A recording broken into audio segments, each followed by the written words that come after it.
hecho por Gepardeix. Sí, como la bebida. Te hablaremos sobre la literatura como arte, más en específico sobre cuentos. Esperamos que lo disfrutes. Cuento, narración breve, oral o escrita en la que se narra una historia de ficción con un reducido número de personajes, una intriga poco desarrollada y un clímax y desenlace final rápidos.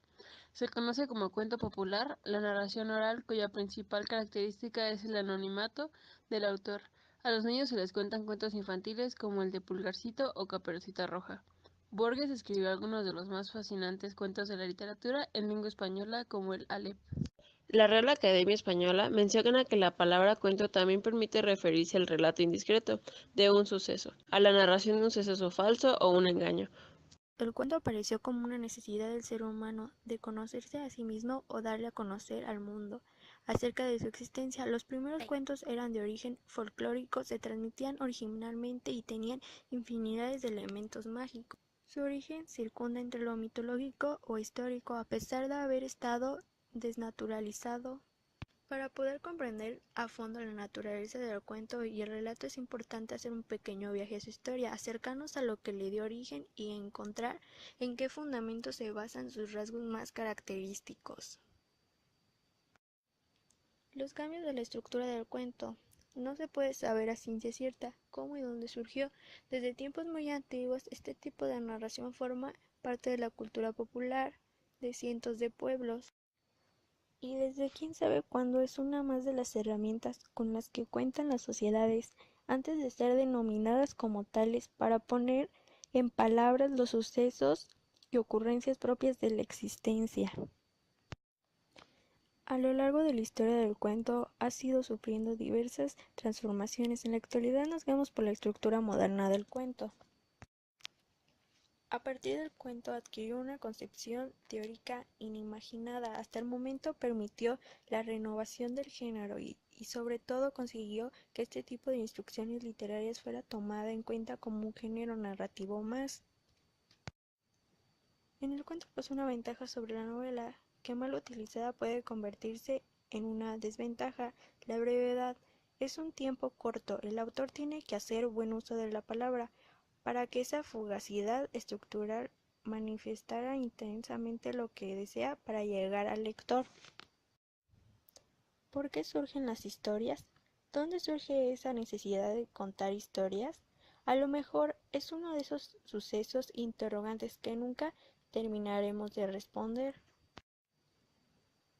Pero si buscamos una explicación, podríamos decir que esa sed de conocer y de saber más es lo que nos lleva a la creación narrativa. En ese punto en el que ya se encuentran respuestas, el ser humano comienza a fabular e inventar sus propias ficciones. En sus orígenes, el cuento es una construcción oral que se transmitía de boca en boca. Algunos nos los leían, otros nos los contaban.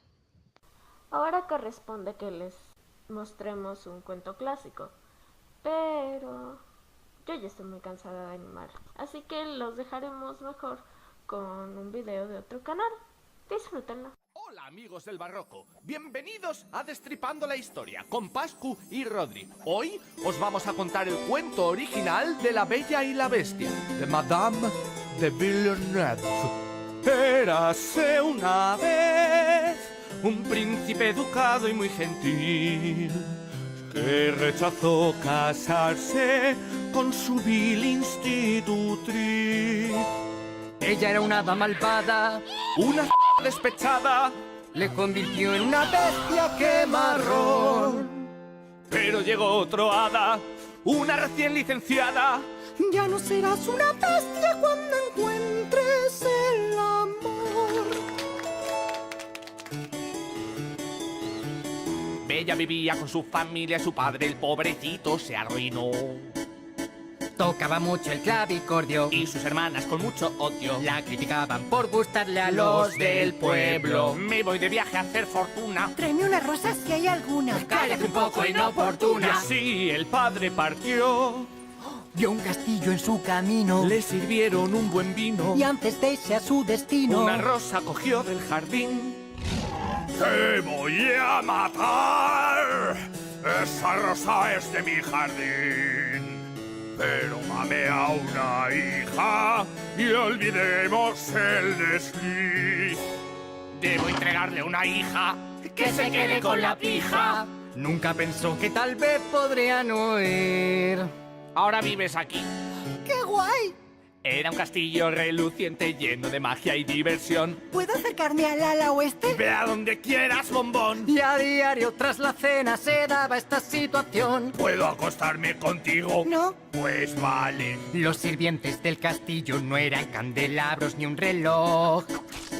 Eran monos y unos loros Que cuidaban con decoro del castillo y sus demás instalaciones. Bella se fijó en un cuadro de un muchacho bien dotado y soñaba con y amarlo. no es capaz de entender Que ese príncipe es la bestia. esta chica es algo espesa. Y tras darle muchas vueltas, Bella se empieza a cansar. Te puedes marchar. Sé que quieres ver a tu papá. Pero vuelves en 2 meses o me voy a suicidar. Bella se vuelve a su casa, Mientras los días se pasan, pero al volver se retrasa sin querer. la bestia está casi acabada. Bella no puede hacer nada. ¿Puedo acostarme contigo? Bueno, solo esta vez. La bestia se durmió. Esa era su única intención. Y al amanecer el día, como un hombre despertó. ¡Esperad! ¡Aún hay más! Una reina y un hada a las puertas del castillo. ¿Cómo osas tú, plebeya, acostarte conmigo? No alarméis, oh reina madre, abra mis puños, lo explico. Bella es hija de un hada y de tu hermano el rey. Una relación penada y condenada por la ley. Una hada malvada decidió matar a Bella. Yo cogí a otra niña, la sustituí por ella. Yo viví escondida con su padre el mercader y el destino la ha juntado con tu hijo al parecer. Este es el final de este cuento tan encantador. Y si no te has percatado, Bella y Bestia primos son. Introducción, inicio o planteamiento. Es la parte inicial del cuento donde se presenta a los personajes y sus propósitos. Desarrollo, nudo o medio. Es la parte donde surge el conflicto, donde la historia toma forma y suceden los hechos más importantes. Desenlace, final o fin. Es la parte donde se soluciona el conflicto de la historia y donde finaliza la narración. Se pueden diferenciar 6 cuentos maravillosos. Estos cuentos se caracterizan por la presencia de personajes que no existen en el mundo real y que se perciben como normales a lo largo de toda la historia. Por ejemplo, dragones, hadas, brujas, animales parlanchines, etc. Por otro lado, se caracterizan por no identificar el tiempo y el lugar en el que se desarrolla la historia. Se habla de lugares lejanos, érase una vez y otras expresiones sin preciso. Cuento policial. Narra hechos relacionados con la delincuencia, crímenes y justicia. Generalmente su temática principal tiene que ver con la resolución de algún delito o bien la persecución de algún crimen. Generalmente se habla de 2 tipos de narración policiales, la blanca y la negra. En la blanca, el policía cumple con su deber y es quien se encarga de atrapar la delincuencia. En la negra, el policía se infiltra en el grupo delictivo para hacer con el crimen. Cuentos fantásticos. Este tipo de cuentos se caracteriza por la irrupción de un elemento anormal en una historia que venía desarrollándose dentro de un marco real. Esto hace poner en duda al lector sobre si es producto de la imaginación del personaje o una consecuencia sobrenatural. Cuentos de ciencia ficción. Estos cuentos se basan en mostrar cómo afectan a una comunidad o a un personaje específico, ubicados en el pasado, presente o futuro, los avances tecnológicos y científicos.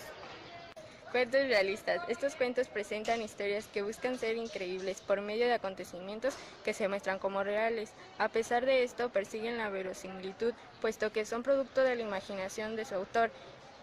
La leyenda de la araña. La princesa Uru era la heredera al trono del imperio inca. Su padre la adoraba y deseaba que en un futuro, cuando él dejara de ser rey, ella se convirtiera en una gobernante justa y querida por su pueblo. Por esta noble causa se había esmerado en educarla de forma exquisita desde aquel día de su nacimiento, siempre rodeada de los mejores maestros y asesores de la ciudad. Desgraciadamente, la muchacha no era consciente de quién era ni de lo que se esperaba de ella, y no le importaba nada seguir siendo una ignorante. Lo único que le gustaba era holgazanear y vestirse con elegantes vestidos que resaltaran su belleza. Por si esto fuera poco, tenía muy mal carácter y se pasaba el día mangoneando a todo el mundo. Si no conseguía lo que quería, perdía los nervios y se comportaba como una joven malcriada y déspota que pasaba por encima de todo aquel que le llevara la contraria. Así eran las cosas, hasta el día en que su padre el rey falleció y no tuvo más remedio que ocupar su lugar en el trono. Los primeros días, la nueva reina puso cierto interés en escuchar a sus ayudantes y actuó con responsabilidad, pero una semana después estaba más que aburrida de dirigir el imperio. Harta de reuniones y de tomar decisiones importantes, comenzó a comportarse como verdaderamente era, una mujer frívola que solo rendía cuentas ante ella misma. Una mañana, de muy malos modos, se plantó ante sus secretarios. Todo esto me da igual. Yo no quiero pasarme el día dirigiendo este imperio. Es el trabajo más aburrido del mundo. Yo he nacido para viajar, lucir hermosos vestidos y asistir a fiestas. De los asuntos del Estado que se preocupe otro porque yo lo dejo. Fueron muchos los que intentaron hacerle entrar en razón, entre ellos el consejero real. Señora, eso no es posible. Usted debe comportarse como una reina madura y responsable. ¿Acaso no se da cuenta de que su pueblo la necesita? No puede abandonar sus tareas de gobierno. La reina Uru se giró apretando los puños y sus ojos se llenaron de rabia. A todos los que estáis aquí, os digo que sois unos insolentes. ¿Cómo osáis cuestionar mi decisión? Yo soy la reina y hago lo que me da la gana. Estaba tan enloquecida que en un arrebato cogió un cinturón de cuero y lo blandió en el aire con furia. Quiero que os tumbéis boca abajo porque voy a azotaros uno a uno. He dicho que todos al suelo.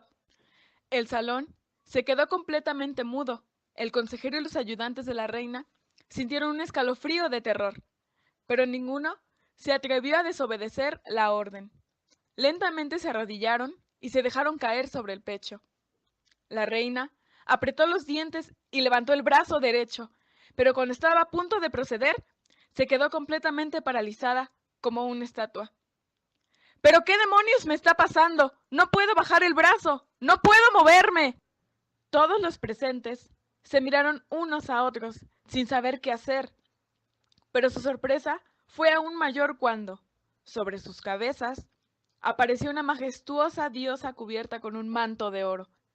La divinidad permaneció unos segundos suspendida en el aire y fue descendiendo levemente hasta posarse frente a la paralizada reina Uru.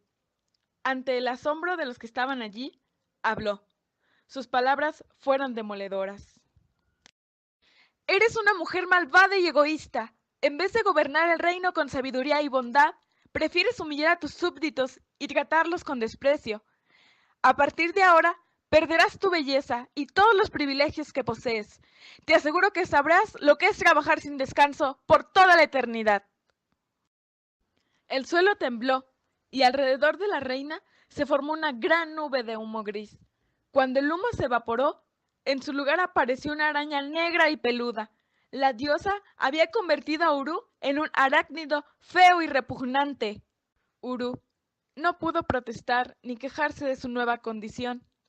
Su única opción fue echar a correr por los baldocines del palacio para no morir aplastada de un pisotón. Para su fortuna, consiguió ocultarse en un rincón y, como todas las arañas, empezó a fabricar una tela con su propio hilo. Cuenta la leyenda que, aunque han pasado varios siglos, Uru todavía habita en algún lugar del Palacio Imperial.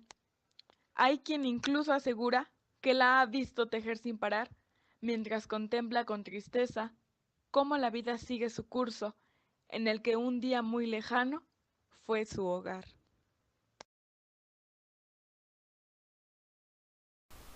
Eso fue todo. Muchas gracias por verlo. Esperamos les haya gustado.